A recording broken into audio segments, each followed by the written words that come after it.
This story is told in an old book, thousands of years old. Every word I'm about to tell you is true. Some of it will be hard to believe, but the truth is often stranger than fiction. In the beginning, before the first man was created, before the earth, the sun, the stars, even before light and time were created, there was God. He alone existed without beginning, but he was not lonely. Unlike finite man, God exists simultaneously as three persons in one. Each distinct person is co-equal and co-eternal, one in essence, nature, power, action, and will. He communed with himself in harmonious love. But God wanted to share his life. He wanted friends and neighbors. The Bible tells us God created numerous kinds of angelic beings to offer praise around his throne. But one, called Lucifer, led a third of them in rebellion. God cast them out of heaven, and Lucifer's name was changed to Satan. But this is not their story. This is the story of God working with mankind.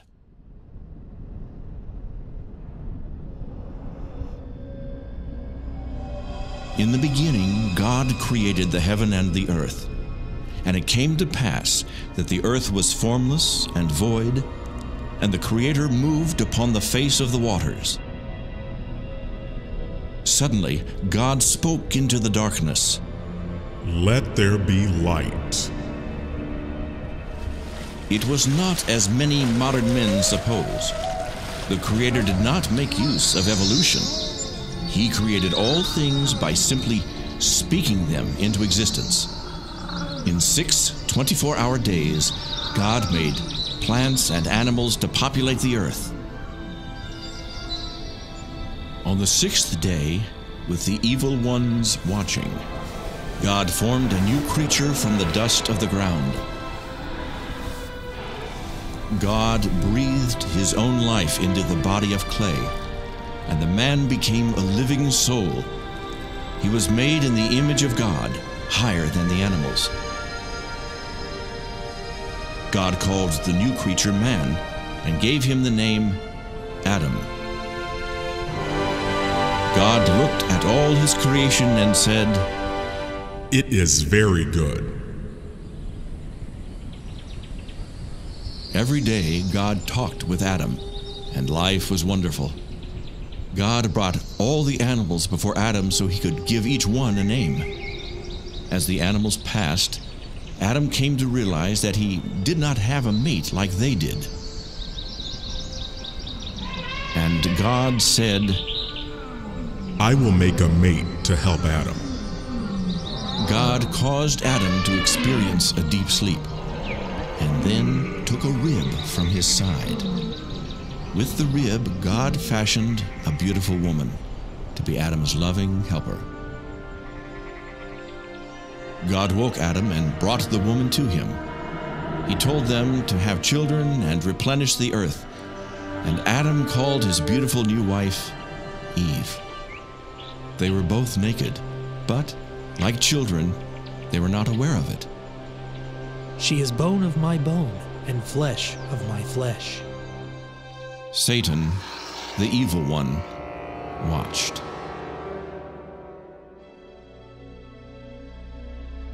They were happy in the garden. There was no sin, no hunger. It never got too hot nor too cold. God spoke of the trees, saying, "You may eat of all the trees in the garden, but do not eat from this one tree in the middle of the garden. For in the day you eat, you will die." Satan hated God and wanted to destroy what God was doing. But he needed a way to communicate with Eve. So he entered the body of a beautiful creature and spoke through its mouth. "Has God told you that you cannot eat from every tree in the garden?" He said we can eat of every tree except this one, but if we touch it, we will die. You will not die. You'll be like the gods when you eat. You'll be enlightened as we are, and you will know all about good and evil. It is beautiful to look upon, and it does look like it would be good for food, and it will make me wise to eat it. But God said not to eat this fruit. Eve did not know what good and evil were. Eve disobeyed God and ate the fruit. Too late, Eve realized that she had been deceived. It caused her to know good and evil, but the evil took control. Eve took the fruit to her husband and talked him into eating it. See, I didn't die. Eat and it will make you wise also. They were enlightened and were ashamed of their nakedness. He will kill you now. Look what he did to me. What have we done? We disobeyed God. He will be coming soon. We must cover our nakedness. Adam, where are you? I heard your voice, and I was afraid because I was naked. Who told you that you were naked? Did you disobey me and eat of the forbidden fruit? The woman you gave me made me do it. The serpent deceived me. He told me I wouldn't die and that I would be like you. But I'm not like you. I feel awful.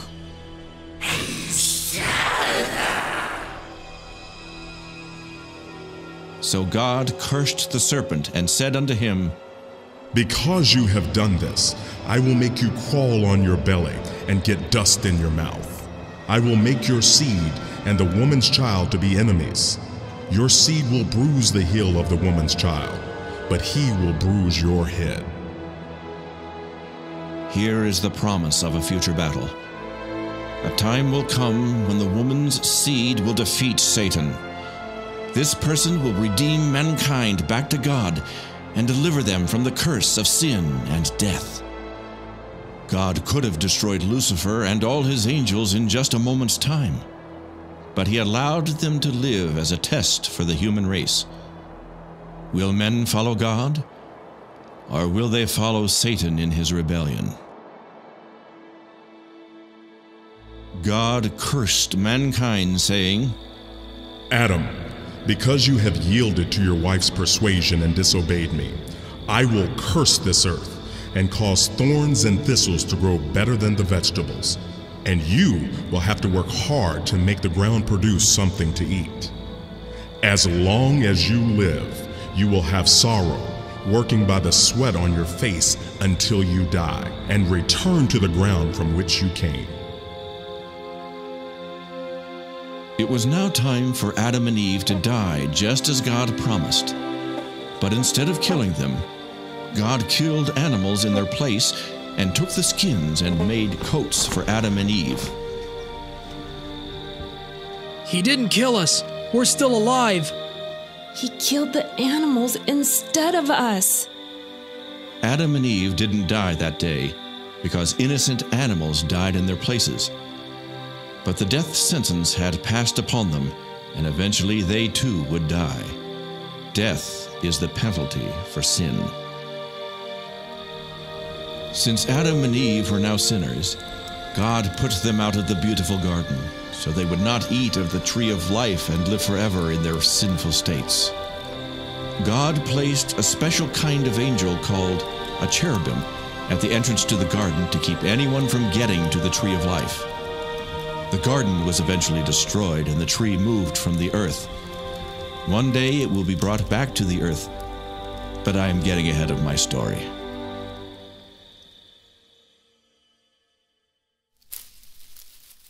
Adam and Eve had many children. Later, their sons and daughters would marry each other and have children of their own. Their first son, Cain, grew vegetables and fruit. Their second son, Abel, raised animals. Could it be that one of them would be the promised son who would destroy Satan? Cain and Abel knew about God and the events in the garden. But God no longer walked and talked with humanity. Adam and all his descendants were separated from God by Adam's disobedience. Life was hard without God. There came a day when the two sons decided to worship God. Their father had told them of God killing the animals in the garden, so by faith Abel slew an animal and offered it to God. "O God, I am a sinful man. I kill this lamb and offer it to you in the place of my own death." Cain made an offering of the best he had, but it was not a blood sacrifice. Cain did not understand that his sin offended God. God, please accept this gift of the best I have to offer. Will one of these men be the promised Redeemer?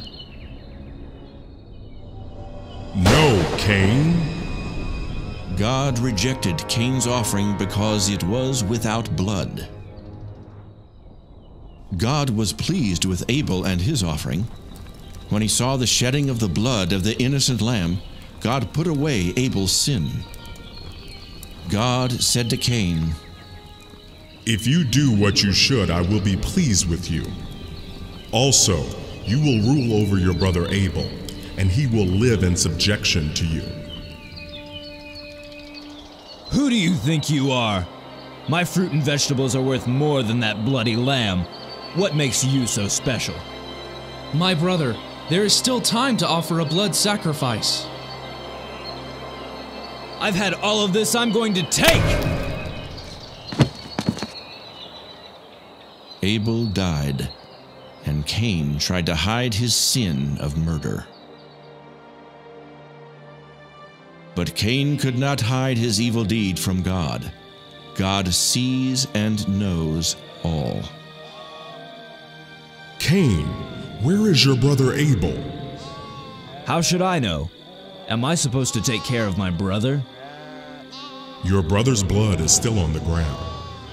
It speaks to me of your evil deed. God knows everything. He sees everyone all the time. Nothing can be hidden from him. He saw what Cain did to Abel. God placed a curse on Cain, and he fled into the wilderness, taking his wife with him. His guilt caused him great grief and suffering. Cain could not be the promised deliverer. He himself was in need of deliverance. What about God's promise of a son that would deliver? Adam and Eve had another son and called him Seth. Many more sons and daughters were born unto them. When man was first created, mutant genes that caused deformities through inbreeding had not yet developed. But later, when it became a problem, God commanded that close relatives should not marry. God has given me another boy to take the place of the one that Cain killed. Seth had a son, and his son had a son, and many more sons were born. But still none came forth to remove the curse of sin and destroy death. Soon the earth was populated with many cities, villages, and farms. With each new generation, as the people increased, sin increased. The people committed sexual sins and were violent. Every thought was sinful. No one lived righteously. Adam had committed one sin. The people now committed many sins. God said, I regret I made man on the earth. I will destroy everything that is alive on the earth. 9 generations, 1,400 years, had now passed, and the world was filled with sin. Men made slaves of their fellow men. Will God ever have a family to love him and walk in obedience?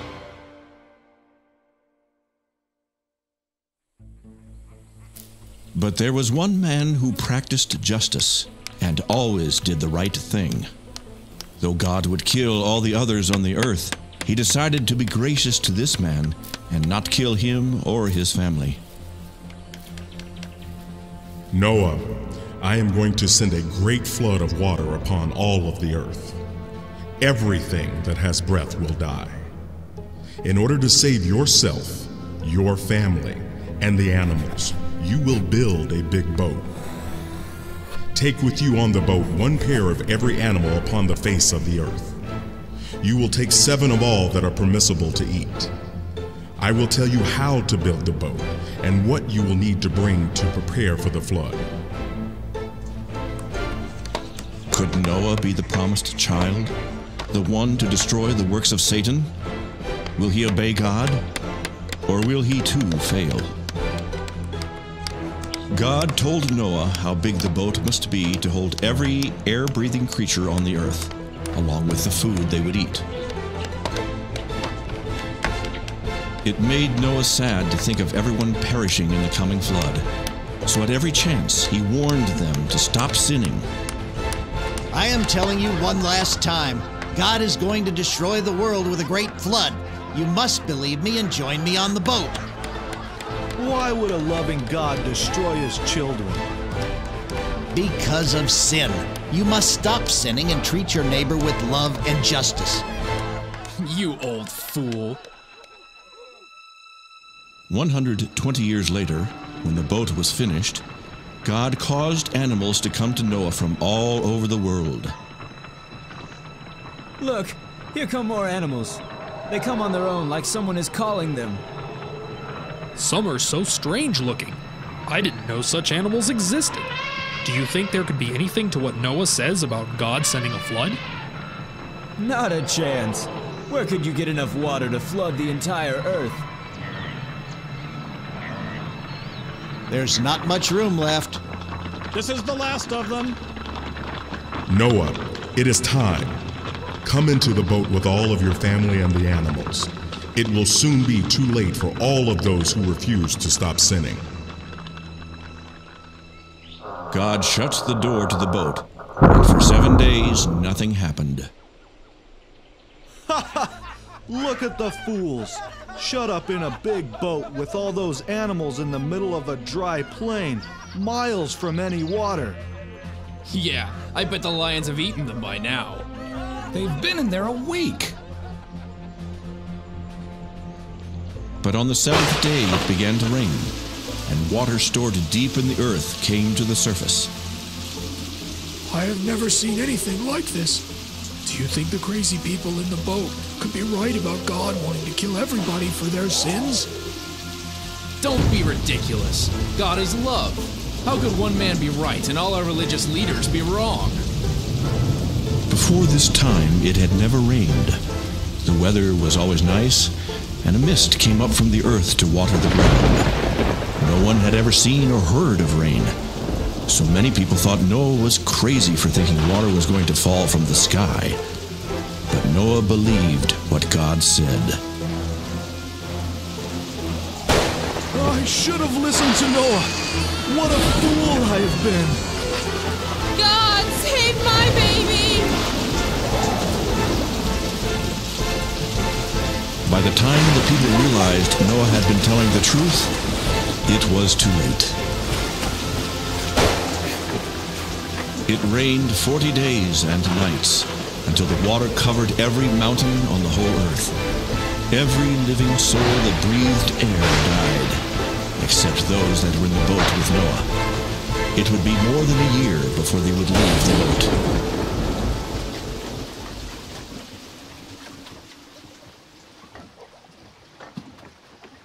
I'll be glad when the water goes down and we can leave this boat.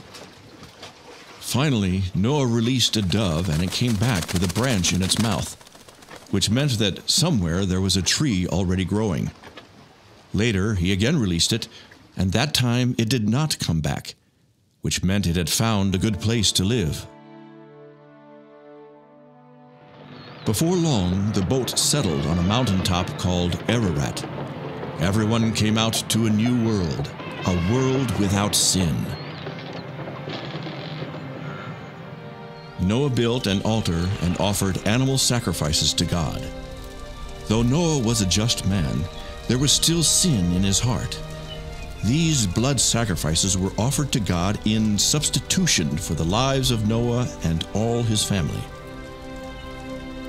The animals represented the 8 who should have died in the flood, but were spared by the grace of God. It was something like what God did in the garden when he killed animals to make coverings for Adam and Eve. I will give you a rainbow in the sky as a reminder that I will never again destroy the earth with water. You should have many children and scatter out to repopulate the whole earth. I will make animals to fear men. You may eat of any creature that is alive and crawling on the earth, just as you eat vegetables and herbs, but you are not to eat the blood of any creature. Do not kill anyone. If someone is found to be guilty of killing another, then he is to be killed by other men. If a man sheds the blood of another man, then other men should shed his blood to pay for his crime, because the life is in the blood. Noah became a farmer and planted grapes. The new world was lonely with just 4 families, but soon his sons were having children of their own. Noah discovered that by putting fruit in a container and leaving it for a few weeks, it made an alcoholic drink that caused him to feel funny. Noah got to liking the drink so much that at times he couldn't work. He would just fall down unconscious. It made him do things that displeased God. One day, Noah got so drunk that he made himself naked and then passed out. His son, Ham, looked on his father's shame and found pleasure in it. He told his brothers in a mocking tone what he had seen. When Noah awoke, his sons told him what Ham had done.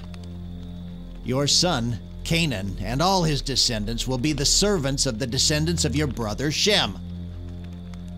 Many years later, this prophecy came true. The Canaanites occupied Palestine and ended up in servitude to the Jews.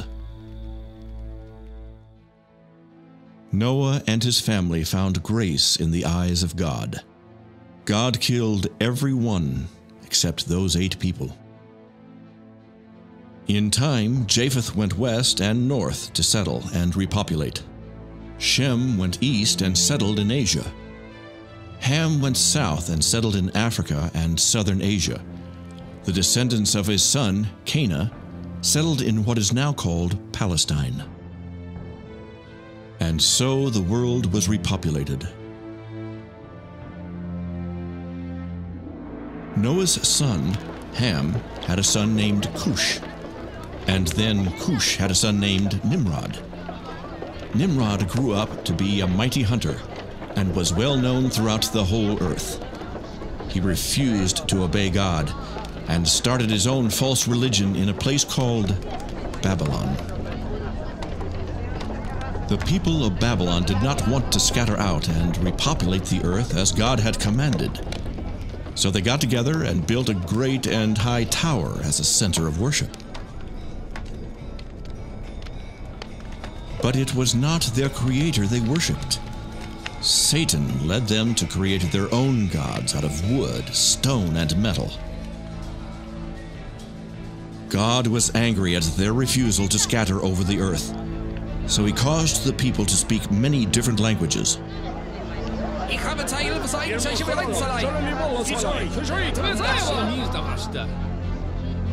The workmen could no longer understand each other, so they could not continue the work. Each language group went its own way. Some people went to distant places in the earth. Some traveled in ships to distant islands. Some to the north where it was cold, and some down into the deserts where it was hot. So God's command to repopulate the earth was fulfilled. As the earth was filled with people, sin again increased. The people bowed down to idols and forgot the living God.